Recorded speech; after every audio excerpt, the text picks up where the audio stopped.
poppin', everyone? This is Sean recording for MTG 808 Jr. Got a sweet black-white kind of sacrifice standard Artisan deck for you for Duskmourn standard. Going to be going through it today, explaining the ins and outs of it, some of the card choices.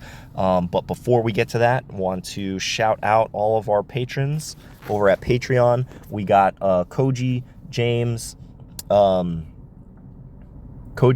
Joe, and Corey is currently supporting the project. So thank you to all of you. If you out there listening believe in supporting youth Magic, currently in Hawaii, potentially nationwide is the dream to kind of grow outside of Hawaii onto the mainland. We're in the works of trying to set something up for that. But if you want to support youth Magic, most of our funding goes towards directly supporting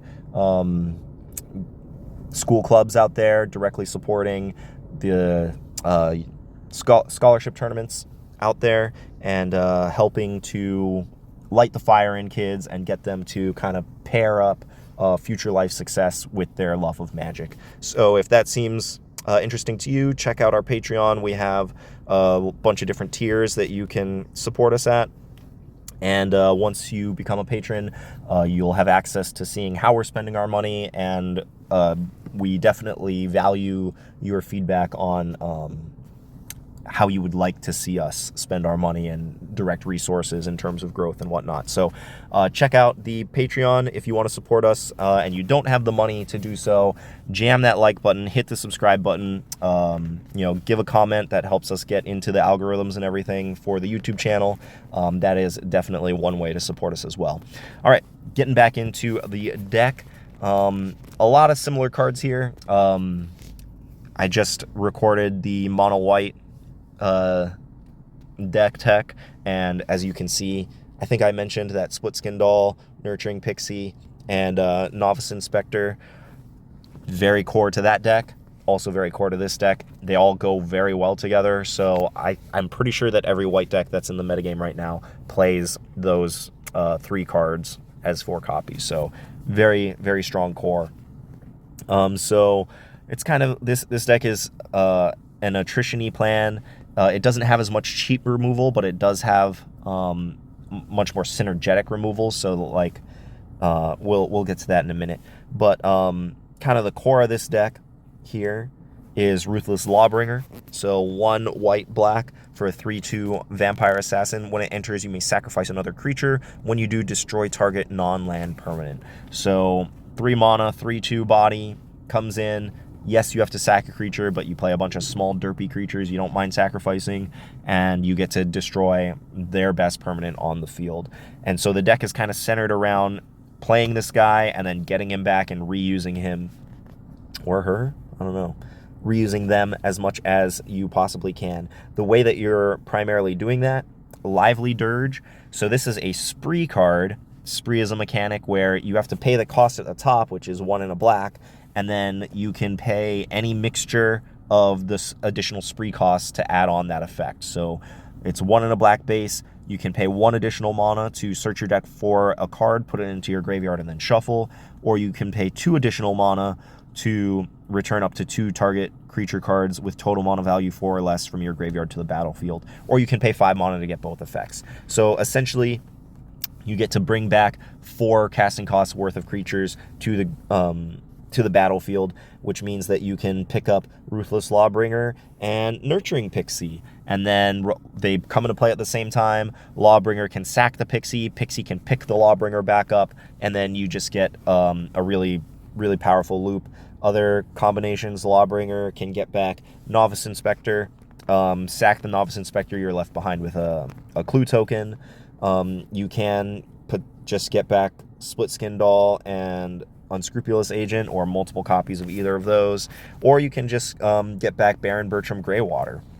So this guy is a very powerful incentive to be black-white.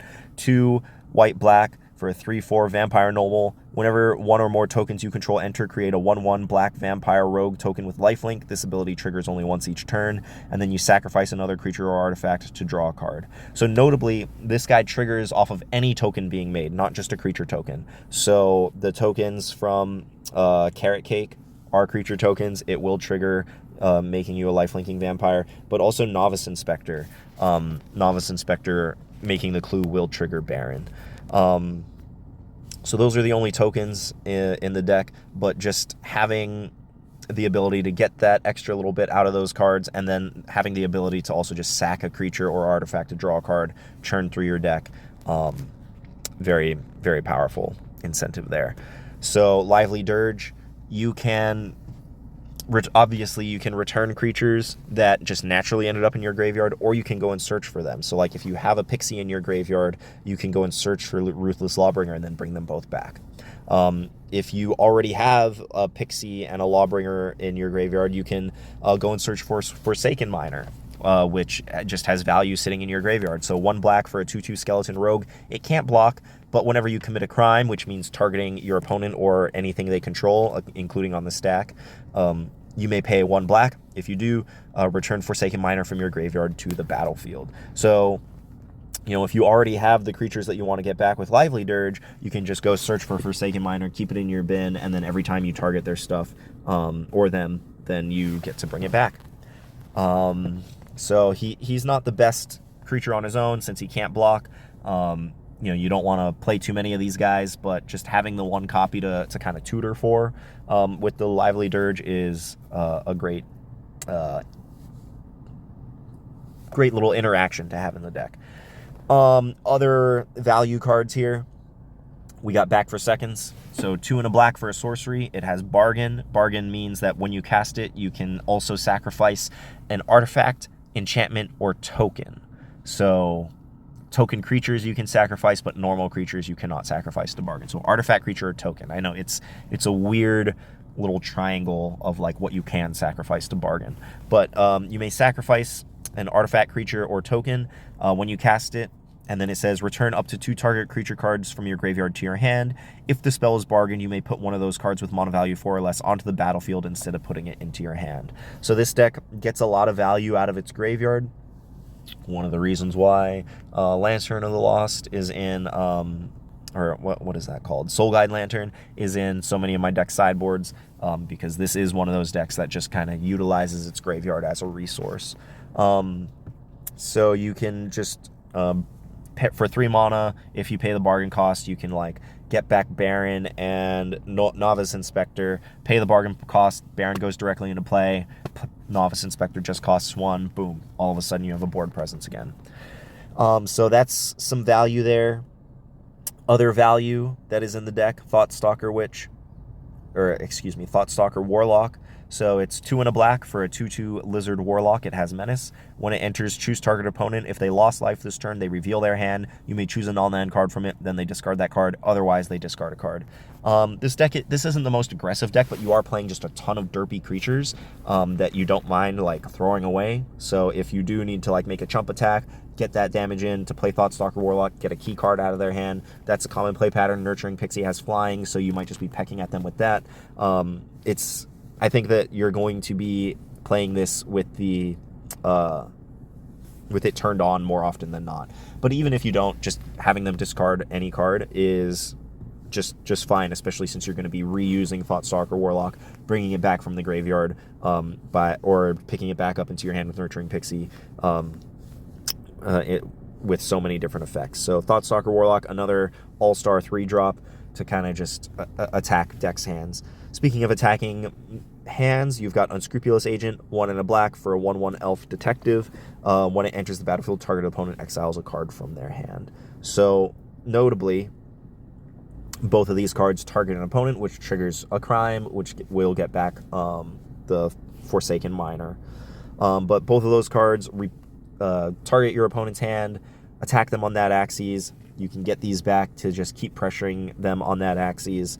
And then they just leave behind a body that you can put to use. You can sacrifice it. You can pick it back up. You can get it back from your graveyard. Tons of synergy there. We also have well, yeah, I'll talk about Tithing Blade now. So Tithing Blade, 1 and a black for an artifact. When it enters, each opponent sacrifices a creature. Unfortunately, they're probably just going to sacrifice their worst creature, but fortunately for you, this is a permanent, which means that you can pick it back up with Nurturing Pixie, or you can sacrifice it to Baron Bertram. There's a fair amount of synergy. You can also sacrifice this to back for seconds, so just leaving behind an artifact when it enters does have value for this deck. I don't know how often you're going to craft it, but craft is an ability, so anytime this is in play, you can pay the craft cost as a sorcery, so it's 4 colorless and a black, as well as exiling a creature either from your graveyard or from play, and then it exiles and comes back with the back half. The back half says at the beginning of your upkeep, each opponent loses 1 life and you gain 1 life. So if you are at the point in the game where like you're going to win, you just need to like put a clock on them, it's fine spending 5 mana to get this effect, but it's not the main reason that this is in the deck. It's in the deck because it interacts with their creatures, and then you can reuse it in multiple ways. All right, Carrot Cake in the deck as a 2 of. Oh, where did it go? There we go. All right, Carrot Cake, 1 and a white for an artifact food. So if it's a food, then it has the ability of pay 2, tap sack. You gain 3 life, but then it also has the added text of when it enters and when you sacrifice it, create a 1/1 rabbit creature token and scry 1. So it's a 2 mana artifact, leaves behind a 1/1. You can pay 2 to sacrifice it, gain 3 life, and then also make a 1/1, notably scrying each time you make a 1/1. So just getting a little bit of value there. Notably, it does say when you sacrifice it, so you can sacrifice it to itself to get the trigger, or you can sacrifice it to Baron to get the trigger, or to back for seconds to get the trigger. Lots of synergies there. So not the most powerful card, but it just kind of like is the oil in the wheels to like keep the game plan churning. So just got 2 copies of that. We've already talked about Split Skin Doll in the other video, but if you haven't watched that one, I highly recommend you check out the mono white video. That deck is sweet. Anyway, Split Skin Doll, 1 and a white for a 2/1 artifact creature toy. When it enters, draw a card, then discard a card unless you control another creature with power 2 or less. Basically, every creature in the deck, except for Lawbringer and Baron, have 2 power or less. So if you have any other creature almost in play, you're going to be just drawing a card. If you don't, it's completely fine to just pay 2 mana for a 2/1 that loots. But, Split Skin Doll, great synergy with everything else that we've talked about. It is an artifact creature, so you can sacrifice it for the bargain on back for seconds. Great to pick up with Nurturing Pixie, great to bring back with Lively Dirge or back for seconds. Lots of synergy there. And then Nurturing Pixie, I guess I've mentioned it a bunch of times, but I haven't actually read it, is 1 and a white for a 1/1 flying fairy rogue. When it enters, return up to 1 target non-fairy, non-land permanent you control to its owner's hand. If the permanent was returned this way, put a +1/+1 counter on Nurturing Pixie. So you almost never want to play this without getting value out of it. Almost every other permanent in this deck has an enter the battlefield effect, so you're going to want to like not play this on turn 1 and like play it to pick back up something that has an enter the battlefield effect that you'll then get future value out of later down the road. And then, of course, format All-Star Novice Inspector, 1 mana for a 2/1 Human Detective. When it enters, investigate. Investigate means you make a clue token that you can pay 2, tap and sack to draw a card. All right, that's the main deck. We do have 24 lands in the deck. This deck has tons of way to utilize its mana, so you do want to be making all of those land drops.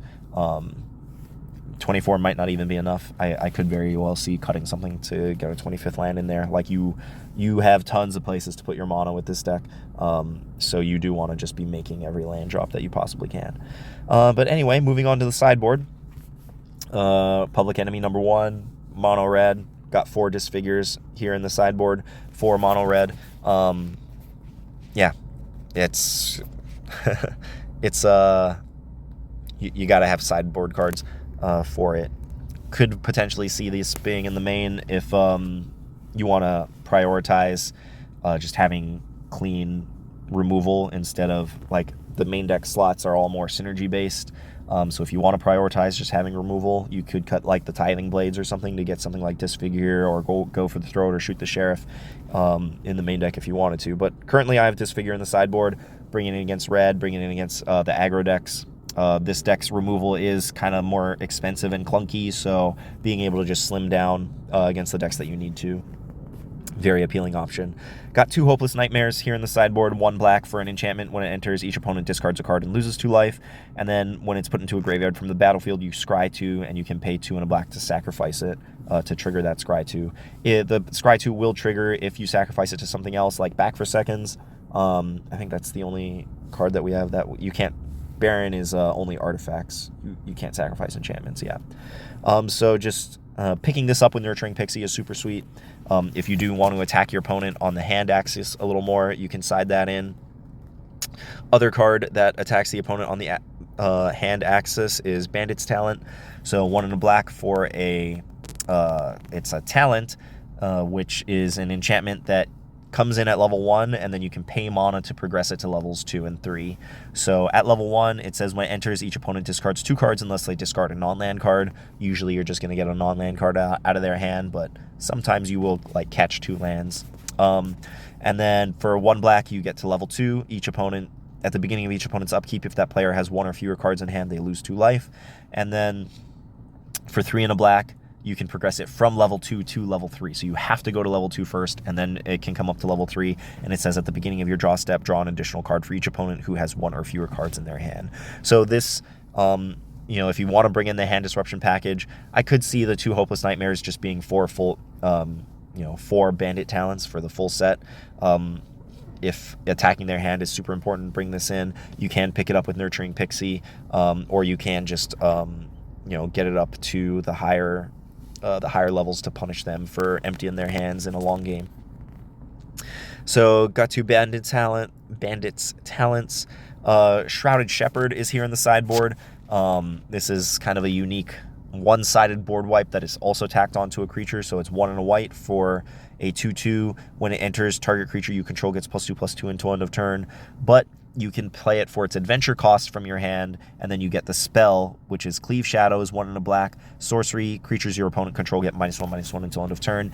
Then it goes on in its adventure, it stays in exile, and then you can play the creature half at any time as a sorcery afterwards. So if you have adventure cards, you usually want to be trying to do the adventure side first if you can. But yeah, if you bring this in against the Go Wide deck, Mike made a deck tech video on the red-white deck, which is very powerful, has a lot of X1s that this will kill.